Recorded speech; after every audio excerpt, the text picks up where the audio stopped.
10 de la mañana con 40 minutos. Oye, han llegado varios mensajes en tema presupuesto familiar, en tema presupuesto estatal, digo país.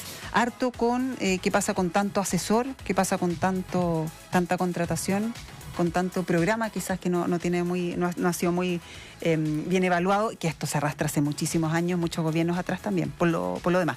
Esto justamente para ilustrar, ¿no? Para graficar lo que está sucediendo también con la discusión del presupuesto 2025. Se había planteado en su minuto por parte del Ejecutivo un aumento del gasto de 2,7%, pero con las proyecciones de crecimiento que ya el ministro de Hacienda dijo que iban a ser difícil de cumplir para este año 2024, dado el IMASEC de septiembre, que recordemos fue de 0%. Entonces ahí Marcel dijo, parece que va a estar un poco más difícil llegar a este 2,6% del 2024, y otros dicen, bueno, ¿y de dónde vamos a sacar la plata entonces? Bueno, eso es una de las preguntas que vamos a hacer de quien está en línea. A esta hora es el diputado de Renovación Nacional, Frank Sauerbaum. Buenos días, diputado. Hola, buenos días. Buenos días. Sí, diputado, entendemos que, había una reunión hoy día también a propósito de esta discusión del presupuesto.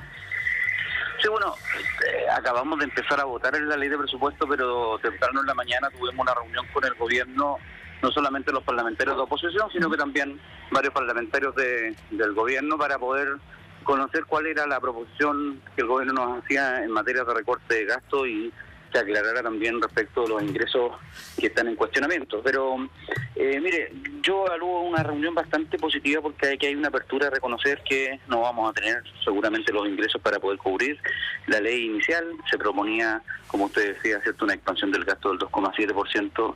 El gobierno ha hecho un recorte de 500 millones de dólares en que baja, ¿cierto?, la previsión del gasto a 2,1%. Y por lo tanto se tocaron también estos temas, pero también otros, por ejemplo, en el uso del Fondo de Estabilización Económico-Social, que también produjo mucha inquietud porque es el gran colchón de ahorros que nosotros tenemos para enfrentar emergencias, y ha disminuido casi más del 50% en los 2 años de gobierno del presidente Boric. Por lo tanto, mire, es una apertura que el gobierno tiene, pero sin duda todavía quedan en duda cosas que para mí son relevantes, como por ejemplo si la cantidad de ingresos que se han proyectado se va a alcanzar a tener, porque si se quisiera cumplir, para que la gente se haga una idea, los ingresos tendrían que crecer en un 27% de aquí a diciembre, cosa que parece poco probable.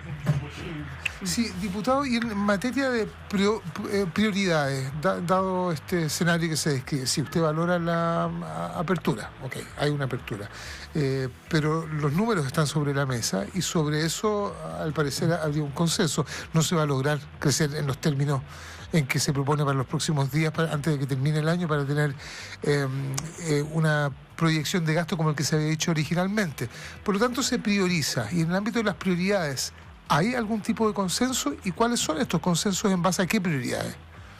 Mire, el gobierno nos dejó claro dónde va a ser los recortes, y yo quiero ser muy claro, porque hay algunos diputados que ya están medio confundidos, pero el anuncio es el siguiente: son 500 millones de dólares que se recortan básicamente en contratación de personal, dejando afuera, primero, a la educación primaria, parvularia; segundo, a carabineros, investigaciones y gendarmería. Todo el resto va a estar sujeto a evaluación de contratación de personal. No nos olvidemos de que el gobierno del presidente Boric en 2 años ha contratado o ha ingresado al Estado más de 100.000 personas, y por lo tanto era una tendencia que había que detener de alguna manera por el costo que implica. Y no nos olvidemos de que la contratación de personal del Estado usa o utiliza el 20% de todos los impuestos recaudados del Estado. Entonces es una cantidad muy importante de recursos. Nosotros estamos, como te digo, evaluando todavía. La conversación con el gobierno sigue en curso, pero yo creo y evalúo muy positivamente esta apertura, porque no solamente se ha recortado gasto en 500 millones de dólares, sino que también se han puesto algunas metas, como le digo, de poder establecer un mecanismo distinto de proyección de ingresos. De hecho, se va a recurrir al Fondo Monetario Internacional de aquí en adelante para que ellos hagan una proyección en conjunto con el Estado chileno, para que no hayan cuestionamientos, porque hoy día el problema que tenemos es que tenemos serio cuestionamiento de varios sectores académicos, intelectuales, respecto a lo que el gobierno ha hecho. Y también ha habido, como le digo, un reconocimiento de que el Fondo de Estabilización Económico-Social hay que recomponerlo, hay que volver a echarle recursos a ese fondo que nos sirve para enfrentar emergencias como la pandemia, el tsunami o el terremoto. Estamos conversando con el diputado de Renovación Nacional, Frank Sauermann, a propósito del presupuesto. Diputado, nos da un par de segundos porque nos tenemos que ir a la información del momento. Daniela Ruiz Tagle. Diputado de Renovación Nacional, Frank Sauermann, por habernos esperado. Diputado, muchísimas gracias. Estamos hablando justamente del tema de presupuesto. Sí, no se preocupe. Mire, pero yo quisiera hacer un alcance, porque aquí pareciera que a veces las críticas son solo de la oposición, pero yo quiero hacer un poquito de memoria. Esta conversación viene ya hace varios meses justamente por el cuestionamiento que no solamente han hecho los académicos, sino que el Consejo Fiscal Autónomo respecto a los ingresos para el año 2024. Nosotros estimamos que el gobierno o el Estado va a recibir 4.400 millones de dólares menos de lo que el gobierno había dicho, y por eso partió esta discusión. Como le digo, esto ha sido un consenso generalizado y por lo tanto el gobierno accedió a este recorte de 500 millones de dólares. Como le digo, que a mí me parece un avance, pero sin duda esperamos que aquí a que termine la ley podamos recortar un poco más, reasignando recursos para hacerlo más eficiente y también teniendo los datos duros respecto de si vamos a poder cumplir la predicción de crecimiento económico y ingresos fiscales que el gobierno sostenía inicialmente. Sí, a propósito de la proyección de crecimiento económico, de ingresos fiscales, entendí bien, como parte de estos acuerdos, ¿no?, que se da en esta reunión a la que ha hecho referencia el diputado, la idea es dejar justamente los datos relacionados con proyección y con ingresos fiscales, dejarlo en manos del Fondo Monetario Internacional, porque no se confía en el gobierno. No, eso es una preocupación del gobierno. El gobierno ha dicho que a partir del próximo año se va a pedir un informe al Fondo Monetario Internacional para que lo haga junto con el Consejo Fiscal Autónomo y le pueda entregar un informe de insumo al Congreso y al propio gobierno para la próxima elaboración de la ley de presupuesto. Justamente yo creo es bueno también para evitar este cuestionamiento permanente que se ha tenido durante estos 2 años últimos, en donde efectivamente no se han tenido los números que inicialmente el gobierno propone. Así que yo creo que es una buena cosa, porque finalmente es una organización seria que nos da tranquilidad a todos los sectores políticos. Pero ¿y este recorte entonces de estos 500 millones de dólares es básicamente por contratación personal, pero para que quede claro, no se va a tocar ahí ni educación, ni carabineros, ni gendarmería? Ni la PDI tampoco. Esos son los 4 grandes sectores que quedaron exentos, digamos, de este recorte de personal. O sea, no recorte personal, sino que contratación nueva, por decirlo de alguna manera. Claro, reajustar. También han habido, por el ambiente, ¿no? Porque han habido algunos roces, algunos puntos que dicen, bueno, que se está condicionando, que haya amenazas. ¿Cómo ve usted el ambiente después de todo esto?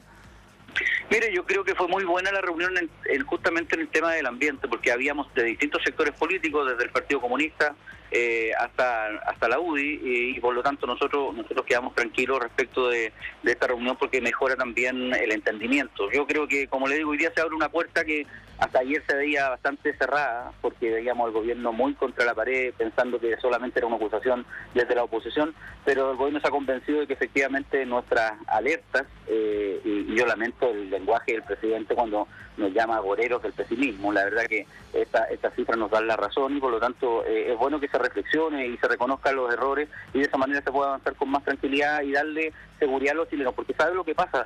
Los chilenos tienen que entender cuál es nuestra preocupación. Nuestra preocupación es que se le diga a la gente que vamos a aprobar una cierta cantidad de proyectos, de recursos, los caminos, el agua potable, los sectores rurales, las viviendas, y después a mitad de año le digamos, sabe que no se va a poder hacer lo que le prometimos porque no tuvimos los recursos suficientes. Entonces finalmente le agredimos la propia norma que nosotros aprobamos acá en el Congreso, y eso yo lo estimo muy grave. ¿Alguna iniciativa para aumentar la recaudación que haya salido? ¿Se escuchaba algo acerca de un proyecto para apuntar directamente a la evasión en el sistema de red de transporte público? ¿Hay alguna iniciativa en ese sentido, diputado?